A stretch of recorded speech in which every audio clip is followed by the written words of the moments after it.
GS1 Slovenija prenaša znanje in dobre prakse na področju standardov, digitalne rešitve in inovacije v vseh sektorjih.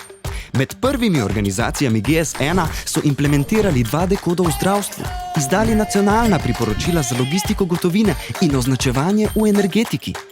Med izvajanjem projektov tudi verificirajo, svetujejo, izobražujejo in so med redkimi, ki strokovno znanje prenašajo v šolski sistem. Skratka, ni da ni! Začeli so z 2 zaposlenima, zdaj pa jih ekipa šteje 14. Majhna, kakovostna ekipa krmili med usmeritvami sedeža GS1 in potrebami trga ter sledi tehnološkemu razvoju. Včlanili so preko 10.200 poslovnih subjektov in dodelili preko 13.500 licenc GS1. Jezus!